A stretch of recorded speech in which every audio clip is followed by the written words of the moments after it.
Hello friends, welcome to my channel hello home. मैं हूं माया और स्वागत है आपका अपने ही चैनल हेलो होम पे।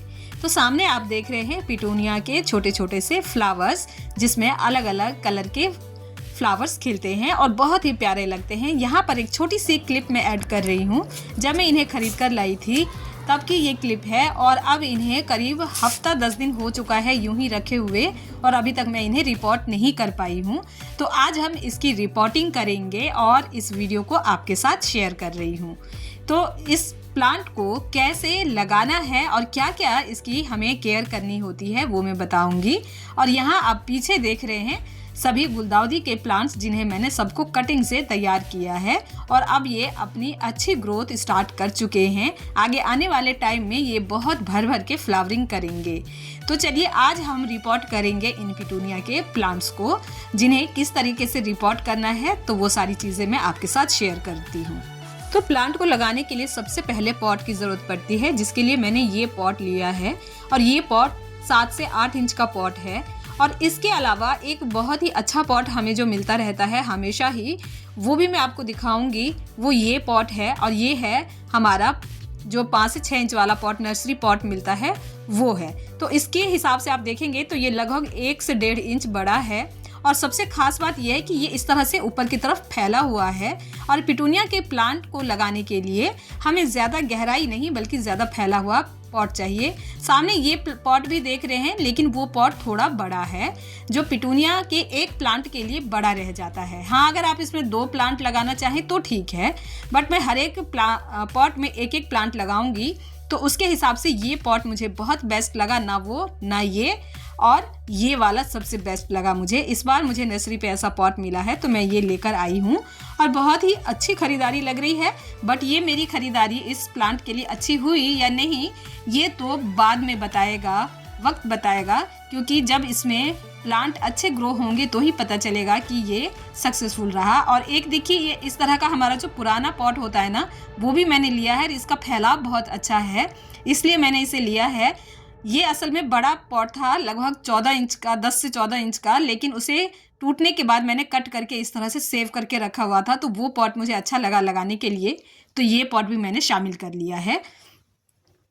अब पॉट के बाद बारी आती है कि हमें सॉइल मीडिया कैसा तैयार करना है। सॉइल मीडिया के लिए जो आप ये सॉइल देख रहे हैं, ये सॉइल में सिर्फ वर्मी कंपोस्ट ही ऐड नहीं है, जो कि ये है वर्मी कंपोस्ट, और बाकी सारी चीज़ें मेरे सॉइल में ऐड है। तो मैं अपने सॉइल में बस ये वर्मी कंपोस्ट इस वक्त मिलाऊंगी और मेरा सॉइल रेडी हो जाएगा। बहुत सारा सॉइल मैंने इस तरह से रेडी करके पहले ही रखा है। कितनी भुरभुरी है ये आप अंदाज़ा लगा सकते हैं जब मैं इस तरह से आपको दिखा रही हूँ, क्योंकि इसमें हर एक फर्टिलाइज़र के साथ साथ रेत वगैरह भी ऐड है। तो ये मेरा सॉइल जो है वो तैयार है। जैसे कि मेरे पास ये सॉइल तैयार है। अगर आपके पास सॉइल तैयार नहीं है तो क्या क्या डालना है मैं वो आपको बता देती हूँ। ये है एप्सम सॉल्ट, ये है साफ फंगीसाइड और ये है नीम खली। नीम खली जो है वो प्लांट को निमिटोड जैसे किसी भी जड़ से होने वाले बीमारी को रोकता है। फंगीसाइड फंगस से बचाता है प्लांट को। और जो एप्सम सॉल्ट मैंने आपको दिखाया था वो आपके प्लांट को रिपोर्टिंग शॉक से बचाता है। जो अभी हम रिपोर्ट करेंगे तो उसमें जो रूट्स बाहर आ जाती हैं, उस शॉक से प्लांट को बचाता है और जल्दी से उसकी डेवलपमेंट स्टार्ट करता है। तो इस तरह से ये सारी चीज़ें मिला करके आपने अपने प्लांट के लिए सॉइल तैयार करना है, साथ में ये वर्मी कंपोस्ट ऐड करके। तो इस तरह से आपका सॉइल तैयार हो जाएगा। मेरे पास ये सॉइल तैयार है तो इसमें सिर्फ मैं अभी वर्मी कंपोस्ट ऐड करूँगी, बिकॉज मेरे पास सॉइल तैयार करते समय वर्मी कंपोस्ट नहीं था तो वो मैंने ऐड नहीं किया था, जो मैं अभी ऐड कर दूंगी। आप वर्मी कंपोस्ट की जगह गोबर की खाद एकदम सड़ी हुई जो होती है वो भी ले सकते हो, और उसके अलावा आप लीफ कंपोस्ट भी ले सकते हो जो आप सूखे पत्तों से बनाते हैं। अब देखिए मैं किस तरह से वर्मी कंपोस्ट ऐड करूंगी वो भी मैं आपको बता रही हूँ। तो एक पॉट के लिए इस तरह से मैं 2 मुट्ठी वर्मी कंपोस्ट ले रही हूँ। तो जैसे मेरा प्लांट अभी छोटा है तो ये 2 छोटी मुट्ठी जो मैं दे रही हूँ एक पॉट के लिए सफिशिएंट है। तो 3 पॉट है, 3 हिस्से मैंने इसके लगा दिए हैं और अपनी इस मिट्टी में मैं ऐड कर दूंगी। जब मैं ये तैयार करूँगी तो जब मैं इसके नीचे पॉट में और भी चीज़ें भरूँगी तो ये जो मैंने अभी 3 पॉट के लिए तैयार किया है ये मेरे 4 पॉट के लिए भी अच्छे से तैयार हो जाएगा। तो आप थोड़ा सा एक्स्ट्रा मानकर ही चलें और इस तरह से आपने अपने प्लांट के लिए सॉइल मिक्स तैयार करना है। ये बहुत ही वेल ड्रेन सॉइल तैयार होगा और इसमें प्लांट बहुत अच्छे से ग्रोथ करेगा, बहुत ढेर सारी फ्लावरिंग के साथ। अगर आप पुरानी मिट्टी यूज़ कर रहे होते हैं तो उसे थोड़ी सी धूप पहले लगा लें। 1 दिन या 2 से 4 घंटे भी धूप लगाएंगे तो आपकी मिट्टी जो है वो रिचार्ज हो जाती है। तब उसके बाद आप अपनी मिट्टी को तैयार करें। पॉट के होल पे इस तरह से आपने पत्थर रख देना है। मैंने एक ही पत्थर से दोनों होल को कवर कर दिया है। इसमें नहीं हो पाएगा तो इसलिए हम इसको 2 टुकड़े कर लेंगे। इस पत्थर के 2 टुकड़े करके और दोनों होल पे हम रख देंगे।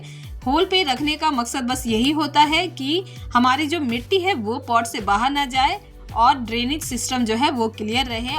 आप पॉट के होल के ऊपर इस तरह से दिए का भी यूज़ कर सकते हैं। दिवाली में जो भी दिए होते हैं उन्हें फेंकने की बजाय स्टोर करके रखें, वो यहाँ ड्रेनेज सिस्टम के ऊपर बहुत अच्छा काम करते हैं।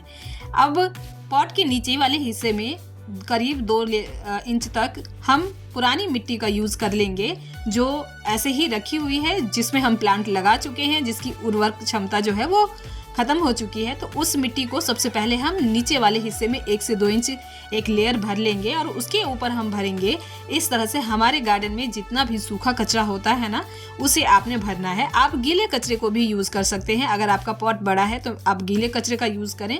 मैं बहुत सारे जो बड़े प्लांट लगाती हूँ उसमें हमेशा गीले कचरे का यूज़ कर लेती हूँ, या सूखा कचरा तो अच्छा है ही, गीले कचरे को भी मैं डाल देती हूँ। उसमें क्या होता है, बहुत जल्दी जो है जो ये हमारा कचरा होता है, सूखा या गीला जो भी, ये फर्टिलाइज़र के रूप में अपने आप ही कन्वर्ट हो जाता है और जिससे प्लांट जो है वो धीरे धीरे न्यूट्रिशन लेता रहता है और अच्छी ग्रोथ करता रहता है। तो इस तरीके से देखिए मैंने तीनों पॉट में इसको भर लिया है और अब हम इसमें भरेंगे थोड़ा सा अच्छा वाला मिट्टी, जिसमें फर्टिलाइज़र तो नहीं है बट हाँ ये बहुत अच्छी मिट्टी है। इसमें हमने पहले भी प्लांट लगाया था जिसे हम रिचार्ज भी कर चुके हैं, और इसमें जो हमारे सूखे पत्ते जब हम कलेक्ट करते हैं तो उसका जो एकदम चूरा रहता है ना, वो चूरा जो इसमें मिक्स हो जाता है मिट्टी में, उसकी वजह से मिट्टी बहुत ही अच्छी बन जाती है।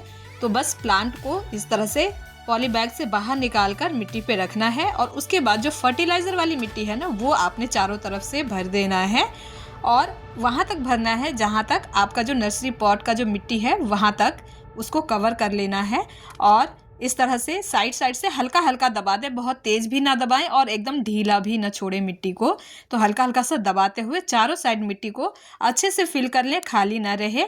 और चारों तरफ से ठकठका कर आप देख लें कि कहीं खाली रह रहा है तो उसे और दोबारा फिल कर लें और अच्छे से ठकठकाएं। फिर पॉट को उठाकर भी इस तरह से ठकठका दें ताकि नीचे ज़्यादा एयर न बना रहे, हर एक जगह पे मिट्टी जो है वो पहुंच जाए। और इस तरह से आपकी रिपोर्टिंग कंप्लीट हो जाती है। रिपोर्टिंग के बाद बहुत ज़रूरी है कि तुरंत आपने पानी ज़रूर डालना है प्लांट में, क्योंकि यही एकमात्र बहुत अच्छा तरीका है जिससे आपका प्लांट है जल्दी से सरवाइव करेगा और रिपोर्टिंग शॉक में नहीं जाएगा और जल्दी से डेवलपमेंट शुरू कर देगा और आपका प्लांट अच्छा सा घना बनकर आपको बहुत ढेर सारी फ्लावरिंग देगा। तो इस तरीके से हमारी रिपोर्टिंग हो गई है कंप्लीट। देख सकते हैं आपकी वेल ड्रेन सॉइल होने की वजह से आप जब पानी डालते हैं, पानी डालते ही बहुत जल्दी ही जो पानी है वो ड्रेन आउट हो जाता है। आपने पानी इतना डालना है कि वो बाहर पॉट से बाहर ना निकले, क्योंकि इसमें फर्टिलाइज़र भी मिक्स है और ऐसा भी ना हो कि पानी खड़ा रह जाए। तो इस तरीके से आपने सॉइल तैयार करके अपने प्लांट को रिपोर्ट कर लेना है। अभी बहुत सारे प्लांट और बाकी है जिन्हें मैंने रिपोर्ट करना है। अभी मेरे पास इतने ही पॉट थे, इस वजह से मैं इतना ही कर पाई हूँ और आप सबके साथ शेयर भी करना था ताकि आप इस मौके से ना चूकें और ज़्यादा लेट ना करें। अभी 2 से 4 दिन आप इसको छाया वाली जगह पर ही रखें, जैसे मैंने यहाँ पर रखा हुआ है। यहाँ पर प्लांट से अच्छी खासी छाया बनी रहती है, तो इस तरीके से छाया वाली जगह पे रखें और उसके बाद आप इसे फुल सनलाइट में रखना है। इस प्लांट की केयर का एक ये बहुत बड़ा सीक्रेट है कि इसे जितनी धूप मिलेगी दिन में और रात में ठंड, उतना ही ये अच्छे से ग्रोथ करेगा और उतनी ही ज़्यादा ये फ्लावरिंग करेगा। तो इसमें वीडियो में आपने जाना प्लांट को रिपोर्ट कैसे करना है, मिट्टी कैसी होनी चाहिए, पॉट कैसा होना चाहिए, साथ ही साथ इसे धूप में रखना है या नहीं रखना है, सारी बातों की जानकारी आपको मिल गई है। आई होप ये पिटूनिया प्लांट रिपोर्टिंग आपको पसंद आया होगा। वीडियो पसंद आया हो तो वीडियो को लाइक एंड शेयर करें। अगर आप पहली बार मेरे चैनल पर पहुंचे हैं तो मेरे चैनल को सब्सक्राइब कर लें विद बेल नोटिफिकेशन, ताकि आगे और भी इंफॉर्मेटिव वीडियोस आपको सही समय पर मिल सके। और भी ज़्यादा और भी किस तरह से इस सीज़न में कौन कौन से प्लांट्स होते हैं वो सब मैं धीरे धीरे आपके साथ शेयर करती रहूँगी। तो वीडियो को लाइक करते रहें और मेरे साथ बने रहें। वीडियो को एंड तक देखने के लिए थैंक यू फ्रेंड्स।